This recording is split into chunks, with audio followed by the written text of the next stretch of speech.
Jadi jangan takut, meskipun kita bukan bangsawan politik, saya fasilitasi kepala daerah dari partai politik lain yang di luar partai politik untuk ini. The Syndicate angkat topi, tokoh dan inspirasi pada seri kedua bersama tokoh kita Andre Rosiade, anggota DPR RI dari fraksi Partai Gerindra. Luar biasa Bang Andre, bagaimana menceritakan inspirasi perjalanan karir dari bawah menjadi seorang politisi sampai hari ini di Partai Gerindra. Tentu dengan latar belakang keluarga juga ada dari TNI, dari politisi juga, dari keluarga ayah ibu yang dari PNS, membentuk seorang Andre Rosiade seperti saat ini. Bagaimana dulu pernah bersekolah di sekolah Katolik, bagaimana menghayati keberagaman dan keindonesiaan, dan itu menjadi warna politik Andre Rosiade hari ini. Melihat kondisi Indonesia hari ini, Bang Andre Rosiade, apa yang Bang Andre pikirkan soal keprihatinan, masalah dan tantangan, dan seperti apa yang paling penting untuk kita selesaikan misalnya, dan seperti apa solusinya untuk Indonesia, terutama nanti untuk Indonesia Emas 2045. Silakan Bang Andre. Ya, memang banyak PR bangsa ini harus kita selesaikan. Salah satu ya residu Pilpres 2019 yang masih ada ya. Residu Pilpres 2019. Ya, kalau kita lihat di media sosial kan kebencian itu masih terasa ya. Iya, bahwa good point. Informasi hoax yang diedarkan itu masih berasa ya. Tentu ini menjadi PR kita bersama, bagaimana 2024 ke depan jangan sampai ada lagi polarisasi yang begitu luar biasa yang menyebabkan perpecahan di antara bangsa. Itu penting ya. Jangan sampai ada politisi yang melakukan hal itu satu. Yang kedua adalah yang perlu kita lakukan, bagaimana PR bangsa ini masih kita belum bisa wujudkan. Contohnya adalah soal bagaimana pertumbuhan ekonomi. Jokowi kan sudah berjanji bahwa nanti zaman beliau ekonomi akan berubah. Tapi faktanya kan memang banyak hambatannya. Meskipun pemerintah, saya sebagai partai pendukung pemerintah sudah melihat memang sebenarnya pemerintah sudah bekerja keras ya untuk mewujudkan harapan ekonomi rakyat itu. Tapi memang faktanya banyak hal yang kita hadapi ya, kesulitan-kesulitan yang kita hadapi. Salah satunya ya wabah pandemi ini Mas Ari, yang menyebabkan misalnya kita sangat sulit untuk membangun, sangat sulit untuk meningkatkan ekonomi masyarakat. Nah, sebagai anggota Komisi 6, ya, kami dengan pemerintah sudah melakukan berbagai terobosan. Salah satu terobosan di Komisi 6 itu adalah bagaimana pemerintah di Komisi 6 itu melalui Menteri BUMN membangun yang namanya ekosistem ultramikro. Bagaimana pemerintah ekosistem usaha mikro Bang ya? Ekosistem ultramikro. Ekosistem ultramikro itu menggabungkan 3 perusahaan, BRI, Pegadaian, dan penanaman permodalan nasional Madani. Dan bagaimana 3 itu bergabung ya. Ekosistem ultramikro itu BRI, permodalan Madani, dan Pegadaian. Kita tahu masyarakat kecil itu kan butuh pendampingan, butuh permodalan. Nah, dengan bergabungnya mereka, sekarang ada namanya sentra-sentra senyum, sentra layanan usaha mikro itu namanya Senyum. Itu kantor BRI di berbagai daerah. Senyum itu kantor BRI, di dalamnya ada BRI, ada Pegadaian, ada PNM. Lalu sekarang kan bagaimana pemerintah menggerakkan roda ekonomi masyarakat dengan memberikan permodalan memberikan bantuan kredit tanpa modal, modal tanpa jaminan ya, lalu didampingi melalui program Mekar yang dilakukan oleh pemerintah. Nanti orang yang selain program Mekar, lalu ada Pegadaian, nanti bisa menggadaikan barang 1 juta, itu tidak dapat bunga, sehingga masyarakat tidak perlu karantina lagi, dan masyarakat bisa naik kelas, akhirnya nanti bisa berutang. utang mendapatkan kredit dari perbankan melalui BRI. Itu salah satu terobosan. Lalu yang kedua, misalnya soal pupuk. Kita tahu pupuk subsidi itu hanya 9 juta ton per tahun. Lalu kebutuhan subsidi itu sesuai RDKK itu ada 24 juta ton per tahun. Nah, pemerintah hanya menyediakan subsidi itu hanya sekitar 9 juta ton. Nah, untuk itu pemerintah, Kementerian BUMN dan Pupuk Indonesia itu menerbitkan namanya program makmur. Program makmur itu bagaimana? Program makmur, Bang ya? Iya, makmur, maju usaha apa gitu, saya lupa. Panjangan, kalau panjangan itu saya lupa. Gitu. Tapi makmur itu bagaimana pemerintah, Menteri BUMN, Pupuk Indonesia berkolaborasi memberikan edukasi kepada petani-petani untuk memakai pupuk komersial, tapi produktivitas mereka meningkat dan kesejahteraan mereka meningkat. Dengan cara apa? Bahwa Pupuk Indonesia, Kementerian BUMN bekerja sama dengan berbagai BUMN yang ada, mengurus dari hulu ke hilir, bahkan off-taker hasil panen pun disediakan. Sehingga kemarin dicoba mulai Agustus tahun 2021 dengan 60.000 hektar lahan, waktu itu sudah berhasil. Dan alhamdulillah, insya Allah di tahun 2022 ini ditargetkan sekitar 250.000 hektar. Nah, mudah-mudahan kalau ini sukses, ya kita bisa jutaan hektar nanti di 2023. Jadi banyak hal yang dilakukan oleh pemerintah sebenarnya di Komisi 6, melakukan terobosan-terobosan, belum lagi dana PEN yang diluncurkan oleh Kementerian Koperasi dan UMKM ya, di mitra kami juga di Komisi 6. Bagaimana UMKM itu dapat bantuan, ada yang 2,4 juta, ada yang 1,2 juta, itu dilakukan oleh pemerintah untuk meringankan beban masyarakat yang terdampak pandemi COVID-19. Banyak hal yang sudah dilakukan, Mas. Tapi tentu mungkin dirasakan belum maksimal, tapi percayalah, saya merasakan betul bagaimana pemerintah betul-betul bekerja. Pemerintah bersama DPR. Contohnya yang sekarang kita cuci-cuci piring, Jiwasraya sudah selesai.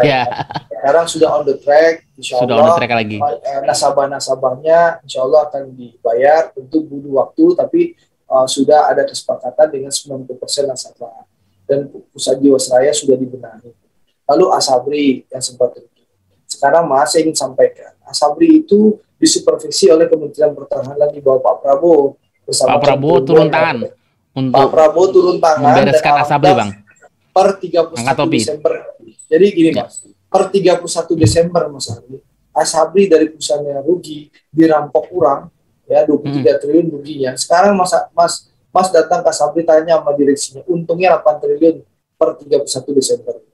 Itu salah satu Desember contoh 2021 kemarin. Ya, itu salah satu contoh kerja nyata Prabowo Subianto, Mas. Tentu bersama Pak Erick Thohir lah ya sebagai menteri. Ya. Nah, itu cocok ini Prabowo Subianto, Erick Thohir. Atau saya nggak ngomong politik, Mas. Itu saya kasih contoh. Saya nyerempet dikit nggak apa-apa, Bang. Itu saya nggak cerita politik, nanti saya dituduh-tuduh lagi. Ini saya hanya menyampaikan contoh kerja nyata. Contoh kerja nyata, kolaborasi. Ya, kolaborasi Kementerian Pertahanan dan Kementerian BUMN. Dari rugi 23 triliun sekarang untung 8 triliun. Sudah, gitu loh, marginnya sudah positif lagi. 8 triliun. Luar biasa. Jadi banyak hal yang dilakukan. Dari gitu Mas Andi. Baik. Jadi residu Pilpres 2019 yang sampai hari ini masih terasa. Lalu bagaimana persoalan ekonomi, program-program pemerintah, dan juga bagaimana dukungan DPR itu selapak nyata, dan bagaimana dengan semua persoalan yang sekarang ada tetap memberikan solusi-solusi, bagaimana mengkolaborasikan antar kementerian, dan bagaimana juga dukungan dari DPR. Bang Andre, tahun 2022 ini kan tahun politik, residu Pilpres itu masih terasa sampai sekarang. Elitnya sudah bergabung, sudah rujuk, sudah nggak ada masalah. Tapi kan masyarakat kita hari ini masih terbelah. Apapun isunya, itu selalu terbelah dalam dua kubu. Bahkan beberapa media itu bikin program-program yang seakan-akan mengkapitalisasi pembelahan dan perbedaan pendapat. Yang mestinya saya merasakan wajar untuk demokrasi. WA itu masih ada. Saya merasakan di grup-grup WA itu masih ada. Grup WA itu masih ada. Ya, Pembelahan politik itu masih terjadi. masih. Bagaimana menurut Bang Andre, kita bisa mengajak bersama atau cara yang solutif untuk kita sama-sama sebagai anak bangsa menyadari bahwa pembelahan ini pelajaran politik paling berharga dari proses elektoral kita. Tapi ke depan ini kita jangan begitu lagi. Bagaimana resep seorang Andre Rosiade? Eh, saya kan merasakan kadang di grup-grup WA itu residu itu masih ada, kemarahan itu masih ada. Kadang saya juga kena bully, Mas Arya. Tapi saya jawab dengan kerja nyata saja. Bahkan ada teman-teman yang memang punya tagline, tenggelamkan Gerindra, tenggelamkan Pak Prabowo, tenggelamkan Pak Prabowo, Pak Timbul tenggelam. Nah, kami di Sumatera Barat menjawabnya dengan politik kerja nyata. Kami menjawabnya dengan aksi nyata. Kami menjawab dengan hal-hal yang konkret bermanfaat bagi rakyat. Sehingga orang-orang itu yang memang kadang orang itu menskenariokan hal itu, menjaga, mengkapitalisasi hal itu untuk kepentingan politik kelompok tertentu ya. Ya kami jawab dengan politik kerja nyata. Bahwa memang Andre Rosiade memang partai pendukung Presiden Jokowi sekarang. Bahwa kami Gerindra memang bergabung dalam pemerintahan Pak Jokowi. Tapi apa? Manfaatnya nyata untuk rakyat. Nah itu yang penting di Sumatera Barat. Sehingga upaya tenggelamkan Gerindra, tenggelamkan Andre Rosiade, ya alhamdulillah sampai survei tahun ini ya kita masih tetap nomor 1 di Sumatera Barat. Pak Prabowo masih nomor 1 presiden yang dicintai dan akan dipilih lagi di Sumatera Barat. Itu tugas saya rakyat sebagai melihat DPD hasil kerja nyata itu, Bang ya. Ya jadi kita tidak usah tanggapi ya, kita memang mengajak, menyampaikan secara baik dan santun, tapi ternyata mungkin ada yang terus menebar ya, kita jawab jangan dengan kemarahan. Jawab dengan kerja nyata, jawab dengan aksi nyata. Insya Allah masyarakat semakin rasional, semakin memahami, dan semakin objektif. Insya Allah masyarakat akan tahu. Itu saya survei berkala, alhamdulillah Partai Gerindra masih nomor 1 di Sumatera Barat. Good point, luar biasa. Angkat topi buat Bang Andre Rosiade, buat Partai Gerindra. Bagaimana ketika pembelahan masyarakat itu sebenarnya diberikan contoh. Untuk bangsa ini kita tetap harus bersatu. Kita boleh berbeda pendapat, berbeda pilihan politik, berbeda preferensi, tapi urusan merah putih, urusan NKRI, urusan negara Republik ini, kita harus satu dan bersatu. Kira-kira saya berikan contoh pesannya. Konkret ya Mas Ari. Mas Ari, saya ini ketua partai dan anggota DPR RI di Sumatera Barat, mewakili Sumatera Barat. Di pilkada di Sumatera Barat kan kami banyak berbeda dengan partai-partai lain. Tapi setelah pilkada selesai, setelah bupati, wali kota dilantik, bahkan gubernur dilantik, saya berkolaborasi dengan wali kota, bupati dari berbagai partai politik untuk berkeliling di Jakarta, bertemu dengan berbagai menteri untuk menjemput kue pembangunan. Saya fasilitasi kepala daerah dari partai politik lain yang di luar Partai Gerindra untuk bertemu menteri ini, menteri A, menteri B, menteri C, menteri D, menteri E, membuka F, jalur G, lobby dalam rangka apa? Walaupun karena berbeda. Anggota DPR RI ini merupakan duta besar daerah pemilihannya. Saya ini duta besar Provinsi Sumatera Barat yang ada di Senayan. Untuk itu tugas saya bagaimana menjembatani antara kepentingan daerah dengan kepentingan pusat. Nah, bagaimana saya sebagai anggota DPR bisa memfasilitasi, berkolaborasi dengan kepala daerah agar kue pembangunan itu bisa turun ke daerah Sumatera Barat. Nah, saya berkolaborasi dengan bupati wali kota yang notabene bukan dari Partai Gerindra. Ini contoh yang saya berikan. Sekali lagi, mari kita jawab dengan contoh teladan, mari kita jawab dengan aksi nyata, dengan kerja nyata. Jadi bukan hanya di tingkat nasional, Partai Gerindra berkolaborasi, memberikan contoh teladan. Kami di Sumatera Barat pun begitu, termasuk dengan Gubernur Sumatera Barat yang dari PKS. Saya bertemu dan saya fasilitasi pihak Pemprov Sumatera Barat sekarang menyelesaikan muslah tanah Gor Haji Abu Salim, di mana dari tahun 83 mas 38 tahun itu enggak masih mangkrak muslahnya dengan BNI gitu loh. Lebih lama itu mangkraknya tanah Gor Haji Abu Salim di Sumatera Barat itu daripada Orde Baru gitu ya, 32 tahun. 38 tahun. Nah, tapi sudah bisa beres, Bang. Tahun. Tanah Haji Insya Allah Abu Salim. Ini berproses. Baik. Gitu. Luar itu biasa, contohnya. Bang Andre. Jadi kolaborasi, kerja nyata, aksi nyata itu dilakukan dengan contoh, dengan kerja nyata, aksi nyata, bukan nge-tweet di Twitter lah. Iya. Kerja Kayak nyata, gitu. contoh konkret, kelihatan hasilnya, kerja nyata. Angkat topi untuk Bang Andre Rosiade. Ya, Bagaimana juga menjembatani bukan hanya lewat Partai Gerindra, tapi juga dengan bagaimana partai-partai lain sejauh itu menjadi jembatan antara hubungan pusat dan daerah, bagaimana kue pembangunan itu juga bisa mengalir ke daerah sehingga masyarakat di daerah pemilihan di daerahnya bisa merasakan menikmati bagaimana pembangunan ini rata di seluruh wilayah Indonesia. Baik Bang Andre, untuk anak-anak muda yang melihat politik hari ini, itu kan mereka tentu punya style sendiri. Bagaimana seorang Andre Rosiade punya pesan untuk orang-orang muda, apalagi tadi melihat pembelahan politik yang sampai ada residu politik yang masih ada hari ini, padahal sudah dicontohkan oleh elit ya, tapi kok di bawahnya masih terbelah. Ini kan orang muda kita punya cara pandang sendiri. Bagaimana Bang Andre Rosiade mendudukkan persoalan ini untuk khusus untuk anak-anak muda kita, Bang? ya untuk anak-anak muda ya, itu saya mengimbau untuk teman-teman tidak anti dengan politik, tidak anti dengan partai politik. Bahwa partai politik adalah Good point. alat-alat kita untuk bagaimana memperjuangkan kepentingan rakyat. Dan saya rasa teman-teman generasi muda, mantan aktivis, ya kalau saya sarankan kalau ingin berpolitik bergabunglah dengan Partai Gerindra. Partai Gerindra adalah partai yang terbuka, partai yang memberikan kesempatan anak-anak muda berkontribusi. Lihat saja caleg-caleg Partai Gerindra banyak muda, gitu kan. Nomor urutnya juga cakep-cakep. Kayak saya masih dikasih nomor urut 2, bukan nomor urut sepatu gitu loh. Nah, itu penting loh. Jadi banyak partai yang ngaku partai anak muda, tapi anak muda itu diberi nomor urut sepatu. Nah, nomor urut sepatu. Itu penting. Nomor urut sepatu 2 digit. Atau di dapil-dapil yang mungkin nggak mungkin dapat itu loh.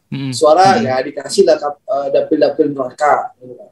Yang nggak mungkin dapat kursi gitu loh. Nah, Partai Gerindra tidak. Partai Gerindra memberikan kesempatan kepada anak muda dari kelompok manapun ya untuk bisa berkarir di Partai Gerindra, bisa berkontribusi di Partai Gerindra dan bisa memperjuangkan nilai-nilai untuk kebaikan bangsa dan negara. Contohnya Andre Rosiade bukan bangsawan politik, anak orang kampung, anak PNS dari kampung, dari Kota Padang, Provinsi Sumatera Barat, diberikan kesempatan oleh Pak Prabowo Subianto dan Partai Gerindra, alhamdulillah merangkak dari ketua departemen sampai sekarang menjadi ketua DPD, bahkan menjadi anggota Dewan Pembina dan juga menjadi anggota DPR RI. Jadi di Gerindra silakan bergabung, insya Allah partai ini memberikan kesempatan yang sebesar-besarnya kepada anak muda untuk berkontribusi. Gitu. Jadi jangan takut, meskipun kita bukan bangsawan politik, insya Allah Gerindra memberikan kesempatan yang terbaik dan terbuka bagi seluruh anak muda di Indonesia. Karena Partai Gerindra bukan partai keluarga, terbuka. Pak Prabowo memberikan kesempatan yang sama bagi seluruh kader Partai Gerindra. Jadi tidak diwariskan itu loh. Iya, luar biasa. Angkat topi untuk Partai Gerindra, untuk Bang Andre Rosiade. Jadi peluang bagi anak muda kita yang ingin berkontribusi di Gerindra sangat terbuka. Ya, boleh nih kita ajak anak muda untuk bergabung dengan Partai Gerindra. Mas Ari, di kepengurusan kami di DPD Partai Gerindra Provinsi Sumatera Barat, sekarang di DPD itu mayoritas banyak anak-anak muda.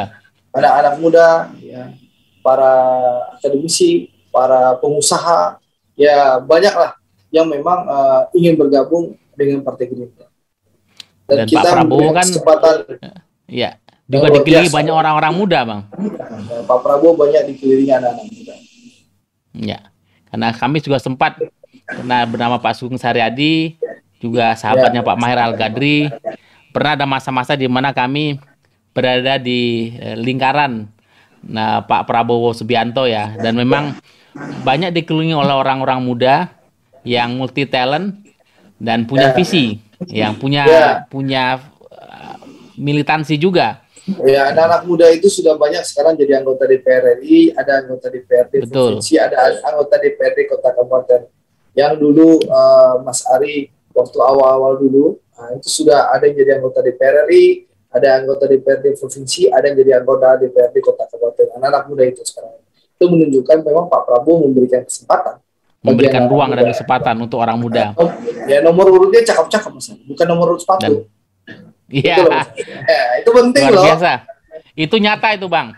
Saya itu nyata contohnya nih Andre Rosiade, Mas Ari, maaf. Andre Rosiade, anak kampung. Siapa sih Andre Rosiade sebenarnya ya? Anak kampung. Ya, anak diberikan ruang dan tempat. Diberikan ruang dan tempat. Nomor urutnya cakep nomor 2 lagi. Waktu itu. Nomor 1-nya incumbent waktu itu, mantan ketua partai, wajar dong kita nomor 2. Tapi diberikan nomor 2, ya alhamdulillah gitu loh. Nggak nomor urut sepatu Mas Ari, itu penting loh. Bagaimana kepercayaan anak-anak muda yang memang merangkak dari bawah itu diberikan kesempatan oleh Pak Prabowo. Jadi menurut saya anak-anak muda yang ingin bergabung di politik, jangan ragu, bergabunglah bersama Partai Gerindra di bawah kepemimpinan Pak Prabowo Subianto. Luar biasa. Terima kasih Bang Andre. Lagi-lagi angkat topi untuk Bang Andre Rosiade untuk Partai Gerindra. Lagi Bang, soal kondisi hari ini yang memang masyarakat kita itu kan sangat terapuh ya secara sosial. Misalnya ada orang tua yang sampai dikeroyok gara-gara diteriaki maling. Bagaimana ada anggota DPR yang kepleset soal etnis tertentu. Bagaimana ada seorang partai yang kemudian juga soal etnis tertentu di Kalimantan, di Sunda, seperti itu. Dan banyak kemarahan-kemarahan di akar rumput. Ini gejala ini bagaimana seorang Andre Rosiade melihatnya? Terkaitkah dengan potensi pembelahan yang masih akan ada nanti di pemilu 2024 misalnya? Ya, ini PR kita bersama ya Mas. Kita elit harus memberikan contoh yang baik kepada masyarakat ya. Bahwa dengan contoh-contoh dan teladan yang baik, mudah-mudahan residu pembelahan dan kemarahan yang pernah timbul itu bisa terobati ya. Mudah-mudahan seperti itu. Ya, saya dengan melihat kondisi seperti itu, ya menurut saya pilihan yang tepat bagi Pak Prabowo bergabung dalam pemerintahan Pak Jokowi ya, untuk memastikan NKRI tetap ada, tidak ada perpecahan di bangsa dan negara yang kita cintai. Ya itu menurut saya itu sudah pilihan yang sangat tepat dari Pak Prabowo. Hanya memang PR ini masih banyak. Kita tentu harus terus berupaya. Ya intinya apa? Intinya mari kita jawab, pemerintah dan seluruh elemen yang menjadi pendukung pemerintah betul-betul bekerja nyata untuk kepentingan rakyat, dan kita pastikan bahwa pemerintahan Presiden Jokowi dan Kiai Ma'ruf Amin ini adalah pemerintahan bagi seluruh rakyat Indonesia, dan efek pembangunannya dirasakan oleh seluruh kelompok, seluruh rakyat Indonesia. Itu yang itu kalau itu bisa terwujud, insya Allah lambat laun kemarahan residu ini bisa berkurang. Dan tentu ya sekarang kita apresiasi Pak Listio Sigit sebagai Kapolri ya. Beliau tegas, tidak pandang bulu kelompok A, kelompok B yang salah dihukum. Enak dengan Pak Kapolri yang sekarang. Itu perlu kita apresiasi bagaimana Kapolri berlaku sangat adil ya. Menurut saya patut kita apresiasi. Seperti itu Mas. Dan mudah-mudahan lah dengan kerja keras, kerjasama, gotong royong kita bersama-sama, mudah-mudahan residu kemarahan yang lalu bisa berlalu, dan nanti kita pilih pemimpin di 2024, presiden di 2024 berdasarkan rekam jejak, ya, berdasarkan kinerja tanpa perlu menebarkan kebencian. Good point. Baik, luar biasa Bang Andre. Apa Bang Andre melihat kondisi kita hari ini, dan itu dengan semua program yang sudah dilakukan pemerintah, kita sudah 7 orang presiden, untuk waktu nanti 2045, 100 tahun Indonesia. Seperti apa visi seorang Andre Rosiade untuk Indonesia Emas 2045? Ya, harapan saya Mas, sekarang saya tidak mau muluk-muluk. Sebagai anggota DPR RI yang ditugaskan di Komisi 6 oleh partai, oleh Pak Prabowo, oleh pimpinan kami di fraksi, Pak Ketua Fraksi kami, Pak Ahmad Muzani, dan juga Pak Sumi Dasko Ahmad sebagai Wakil Ketua DPR dari fraksi Partai Gerindra, tentu saya akan fokus ya, bekerja keras, memastikan bagaimana kehadiran fraksi Partai Gerindra di Komisi 6 betul-betul dirasakan manfaat dan kehadirannya oleh rakyat Indonesia. Bagaimana Komisi 6 tempat kami bekerja ini betul-betul diwarnai oleh manifesto kebijakan Partai Gerindra yang berpihak kepada rakyat dan ekonomi secara nyata. Itu yang kita lakukan. Mudah-mudahan ya, dengan kita bekerja keras ya, sesuai dengan tupoksi kami di Komisi 6, kami bisa berkontribusi sehingga Indonesia emas tahun 2020 2045 itu bisa terwujud. Itu harapannya seperti itu, Mas Ari. Baik, Bang Andre Rosiadi, sekali lagi kita angkat topi buat Bang Andre Rosiade untuk semua gagasan, pemikiran, pengalaman hidupnya, visi dan cita-citanya untuk Indonesia masa depan. Terima kasih untuk kebersamaan dan perjumpaan sebagai tamu The Syndicate angkat topi. Bang Andre, sekali lagi angkat topi untuk Andre Rosiade. Bang Andre dan kita semua. Terima kasih Mas Ari. Mas Ari, saya terima kasih diberikan kesempatan untuk bisa tampil dalam angkat topi para sindiket. Ya. Ini suatu kebanggaan dan saya sampaikan terima kasih ya kepada teman-teman angkat topi para sindiket yang sudah memberikan saya kesempatan. Sekali lagi ya, kami sebagai anggota DPR RI fraksi Partai Gerindra ditugaskan partai di Komisi 6 saat ini hanya fokus menyelesaikan tugas di Komisi 6 dan juga menjadi duta besar Provinsi Sumatera Barat di pemerintah pusat ya. Jadi tidak bicara politik dulu sementara, mohon maaf ya. Tapi insya Allah 2023 setelah tahu pasangan Pak Prabowo, mari kita berjumpa dengan Andre Rosiade lagi di pentas. Baik, Bang Andre. Siap. Kita tunggu tanggal mainnya Andre Rosiade. Bang Andre, kita tunggu siapa pasangan Pak Prabowo. Ya. Gitu loh, Mas ya. Kita tunggu. Saya tidak menduли takdir, pasangan Pak Prabowo dan Allah. Saya tidak menduли takdir Allah dan tidak menduли keputusan Pak Prabowo, tapi saya meyakini sebagai kader Partai Gerindra, saya mendukung penuh pencalonan Prabowo Subianto menjadi Presiden 2024. Tidak ada calon lain Partai Gerindra selain Pak Prabowo Subianto. Jadi kalau ada yang mimpi maju dari Partai Gerindra, mimpi jadi Wakil Presiden saja. Itulah. Amin. Karena calon presidennya Pak Prabowo Subianto gitu loh. Baik, angkat topi buat Pak Prabowo, buat Partai Gerindra, buat Bang Andre Rosiadi. Dan kita percaya Bang Andre, kita bersama punya obsesi yang sama untuk mengajak setiap anak bangsa bisa meletakkan satu batu bata pemikiran dan gagasan dari jutaan batu bata lain untuk berdirinya sebuah rumah bersama bernama Indonesia. Tanah air kita, tempat seluruh jiwa bangsa berada. Terima kasih Bang Andre Rosiade untuk perjumpaan dan kebersamaan kita dalam The Syndicate, angkat topi, tokoh dan inspirasi. Salam Indonesia.